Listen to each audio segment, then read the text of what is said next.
ओम नमः शिवाय। हर हर महादेव। आज से हम शुरू कर रहे हैं भगवान शिव के 12 ज्योतिर्लिंगों की अद्भुत और दिव्य कथा। आइए जानते हैं पहले ज्योतिर्लिंग की महिमा और उससे जुड़ी पौराणिक कथा। सोमनाथ ज्योतिर्लिंग। प्रभास क्षेत्र प्रजापति दक्ष की 27 पुत्रियों का विवाह चंद्रदेव से हुआ। चंद्रदेव को रोहिणी सबसे अधिक प्रिय थी और वे अन्य पत्नियों की उपेक्षा करने लगे। दक्ष ने क्रोधित होकर चंद्रदेव को क्षीण होने का शाप दिया। चंद्रदेव ने प्रभास क्षेत्र में भगवान शिव की कठोर तपस्या की। उनकी तपस्या से प्रसन्न होकर शिवजी प्रकट हुए और उन्हें शाप के प्रभाव से राहत दी। चंद्रमा के घटने बढ़ने की परंपरा इसी कथा से जोड़ी जाती है। चंद्रदेव की प्रार्थना पर भगवान शिव वहां सोमनाथ ज्योतिर्लिंग के रूप में विराजमान हुए। 2. मल्लिकार्जुन ज्योतिर्लिंग। गणेश जी और कार्तिकेय जी के विवाह का प्रसंग आया। दोनों में पहले विवाह को लेकर निर्णय हुआ कि जो पहले तीनों लोकों की परिक्रमा करेगा उसका विवाह पहले होगा। कार्तिकेय जी अपने मयूर पर निकल पड़े। गणेश जी ने माता पिता की परिक्रमा करके कहा कि माता पिता ही उनके लिए तीनों लोक है। गणेश जी का विवाह पहले हुआ। लौटने पर कार्तिकेय जी दुखी होकर क्रौंच पर्वत की ओर चले गए। माता पार्वती और भगवान शिव उन्हें मनाने वहां पहुंचे। इसी क्षेत्र में भगवान शिव के मल्लिकार्जुन ज्योतिर्लिंग रूप में विराजमान होने की कथा प्रसिद्ध है। मान्यता के अनुसार मल्लिका माता पार्वती का नाम है और अर्जुन भगवान शिव का नाम माना जाता है। इस प्रकार माता पार्वती और भगवान शिव के संयुक्त स्वरूप के कारण यह ज्योतिर्लिंग मल्लिकार्जुन कहलाया। मल्लिकार्जुन ज्योतिर्लिंग आंध्र प्रदेश के श्रीशैलम में स्थित है और इसे भगवान शिव के 12 ज्योतिर्लिंगों में दूसरा ज्योतिर्लिंग माना जाता है। इस कथा का सबसे सुंदर संदेश है, माता पिता का स्थान संसार में सर्वोच्च है और भगवान शिव अपने भक्तों तथा अपने परिवार के प्रेम से बंधे हैं। 3. महाकालेश्वर ज्योतिर्लिंग। प्राचीन समय में उज्जैनी नगरी में एक महान विद्वान और शिव भक्त ब्राह्मण रहते थे। उनके 4 पुत्र थे। पूरा परिवार भगवान शिव की भक्ति में लीन रहता था। उसी समय दूषण नाम का एक शक्तिशाली असुर था।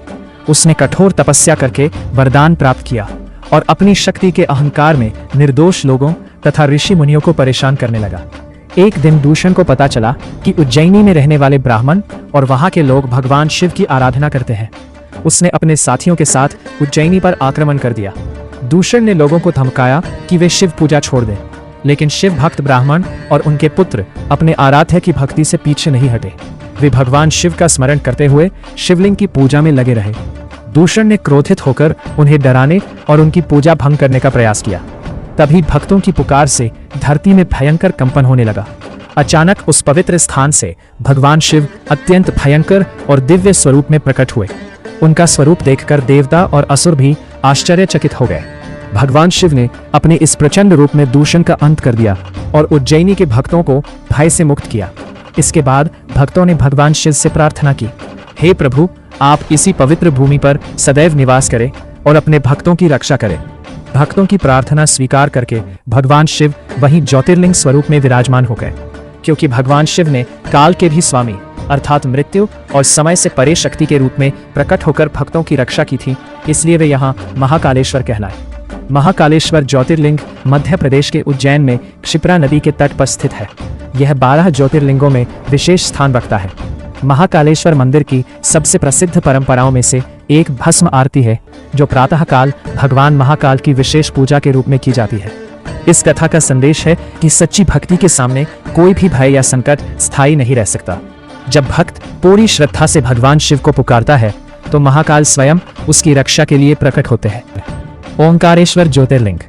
प्राचीन काल में विंध्य पर्वत को अपने ऊंचे होने का बहुत अभिमान हो गया। उसे लगा कि वह संसार के अन्य सभी पर्वतों से श्रेष्ठ है। विंध्य ने अपने अहंकार को दूर करने और भगवान शिव को प्रसन्न करने के लिए घोर तपस्या शुरू की। उसने मिट्टी से शिवलिंग बनाकर भगवान शिव की आराधना की और लंबे समय तक कठोर साधना करता रहा। विंध्य की तपस्या से प्रसन्न होकर भगवान शिव उसके सामने प्रकट हुए।